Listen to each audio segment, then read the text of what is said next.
Welcome, everybody, to the Heal Your Hunger Show. So happy to have you here. It is a great day to be alive. And I have a confession to make, and I'm going to share it here. It's a little embarrassing, but this is where I bring my true confessions. Okay, it's a little, just putting out a podcast. It's a little anonymous, I mean, you know who I am, but I don't know who you are, so I'm just gonna lay it out there. Before I do that, I want to say welcome to the Heal Your Hunger Show. This is where I get real and raw about my own experiences with food and weight. I was 50 pounds overweight, and I've done some weird things with food, I'll tell you. You might have seen my TEDx talk where I talk about eating out of the garbage, and today I'm gonna share something maybe not quite as humbling as that, but humbling nonetheless, seeing as this is my profession. So, anyway, I also want to say that if you don't know where you stand on the emotional eating spectrum, I actually invite you to take a quiz on my website because I talk a lot about emotional eating.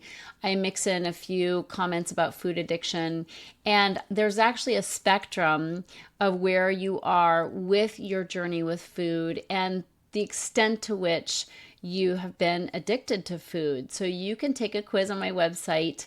It takes like 3 minutes, but take the quiz and find out your personalized score and find out if you're an emotional eater or a food addict or somewhere in between.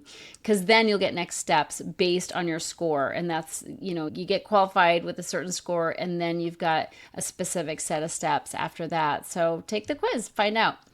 Okay, on with the show. So I hosted a retreat this weekend with my beautiful, wonderful, amazing clients. They flew in from all over and it was really just so nice. And because I wanted to really focus on bringing a healing experience for them. And, when you get together and you're doing all the different things that Heal Your Hunger teaches, you can have profound and transformational experiences. Anyway, I asked a friend of mine who's also a personal chef to come and cook for us.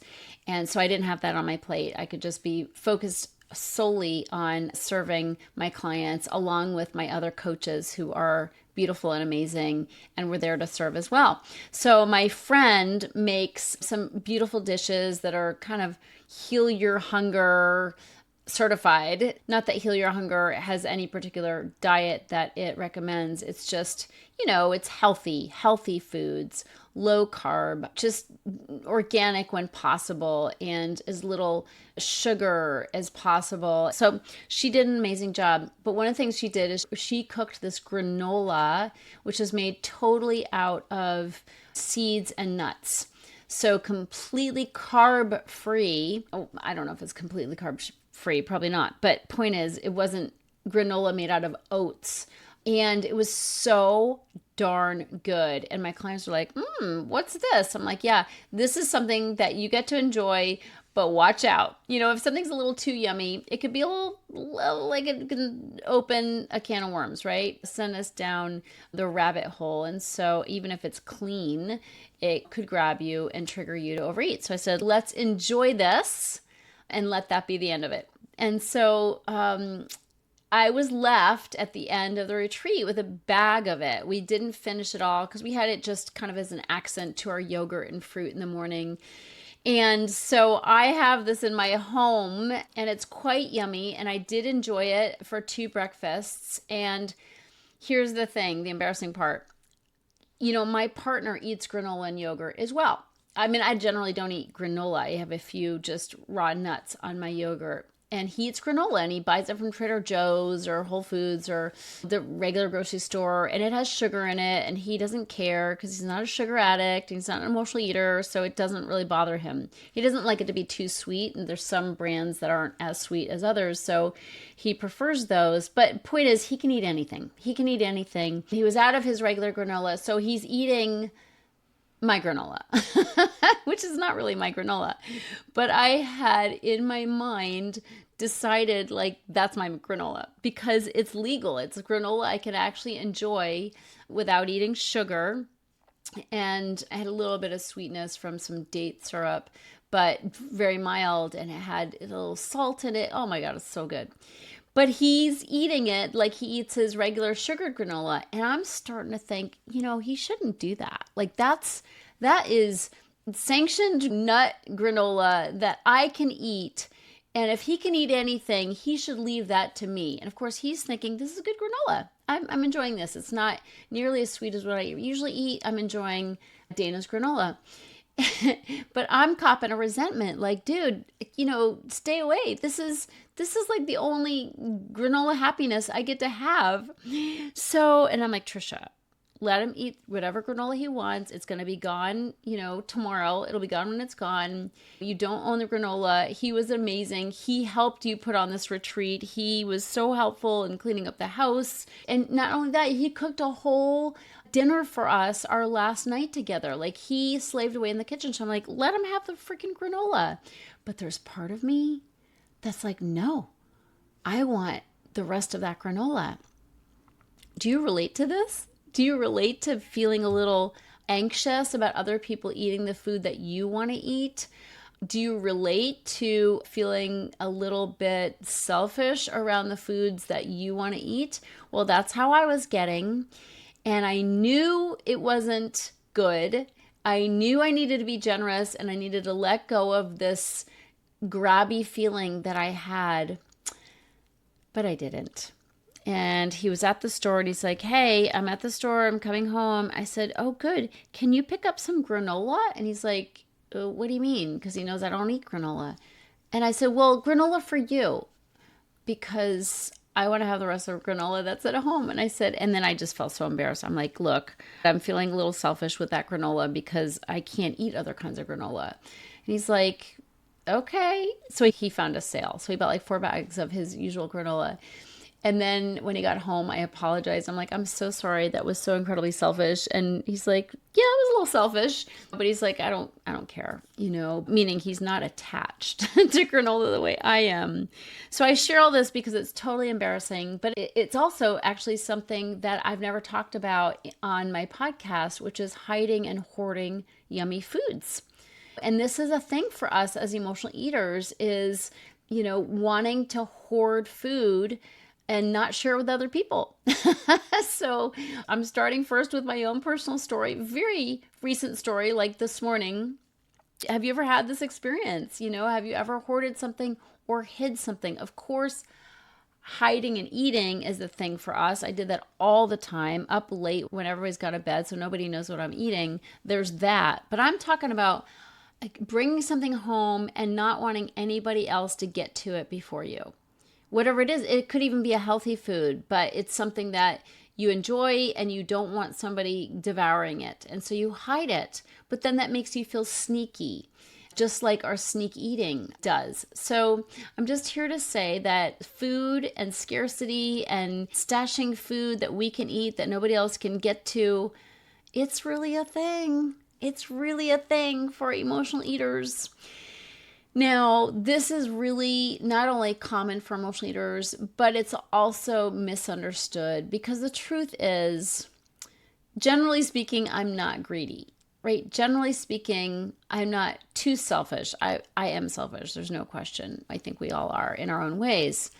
But it's not about the greed in this instance. It's about fear. Fear of missing out. Fear of not having enough. Fear of someone taking away what brings us comfort. And let's talk about what's really going on there. First of all, it's really not about the food. The food is something that represents pleasure for us. It's something that represents safety. I mean, look back in your life. For me, it was as far back as I can remember. I was using food to bring me comfort and safety and relief. Because most of us had things in our childhood that were painful that we didn't know how to talk about or go to an adult about, a safe adult. And we ended up just stuffing those feelings with food, finding comfort in food and keeping quiet. So there's a lot wrapped up in those yummy foods that we want to hoard, right?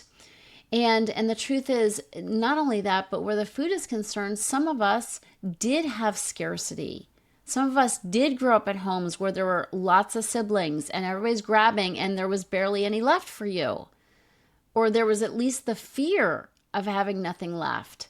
So that might have definitely built into you more fear, more fear and more tendency towards get mine before somebody else does. It's very understandable.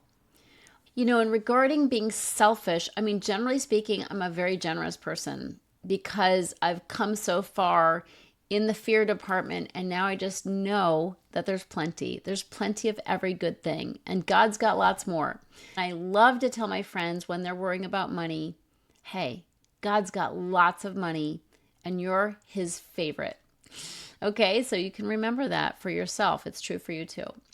But this thing about selfishness, we're really not selfish people. We're pretty generous people. We've got big hearts. We love to love. We love to care for.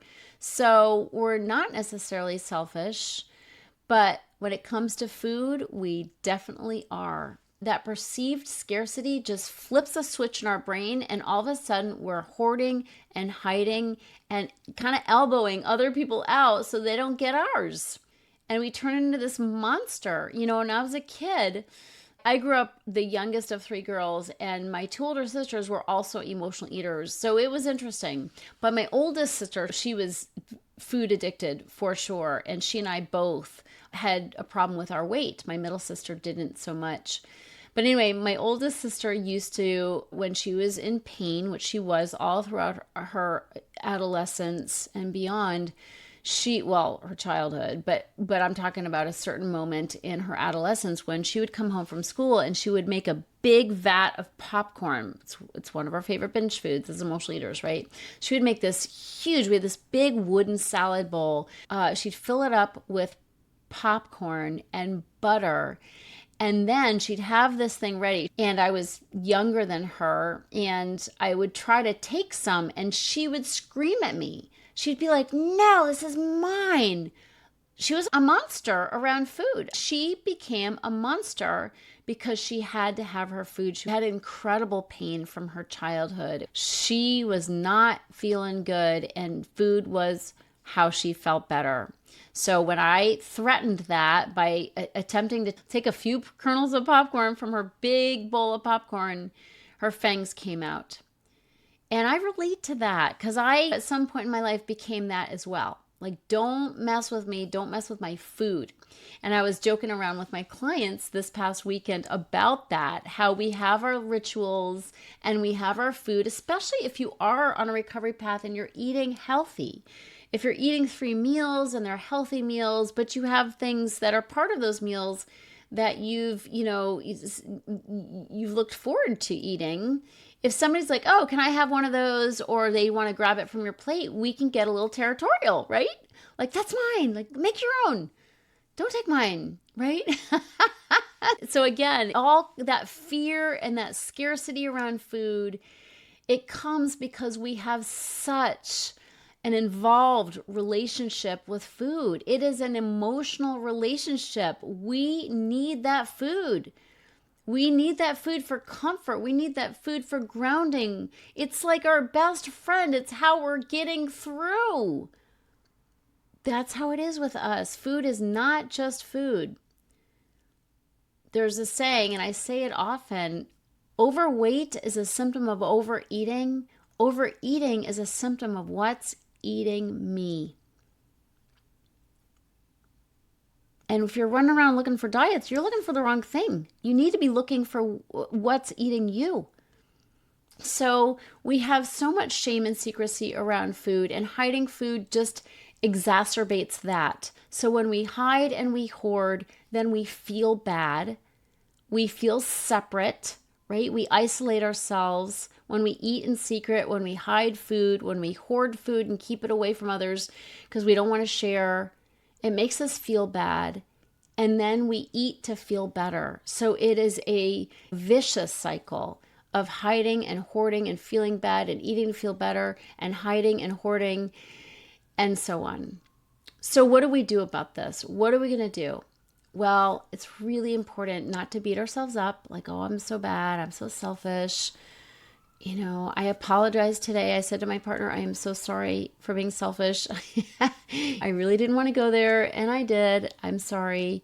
You can have all the rest of the granola. I don't need to have it. So I, first of all, reconciled with the idea that I don't have to have that granola. I'm going to be okay without it. Just unattach, Trish. Just let it go. And then what's really important is to know that it's not about the food. Don't be mean to yourself. Don't judge yourself. Just ask, what am I really afraid of? What am I needing that I'm hoping this stash of food is going to give me? Do some digging. Get curious. What can I do to create emotional safety instead of eating? Ask yourself these things. It's so, so important. And remember, it's not that you're selfish. It's not that you're bad. You've just been trying to meet these emotional needs with something incredibly insufficient like food. It's not working. We're not fulfilled. We're not satisfied. Let's do the work. Let's ask for the support.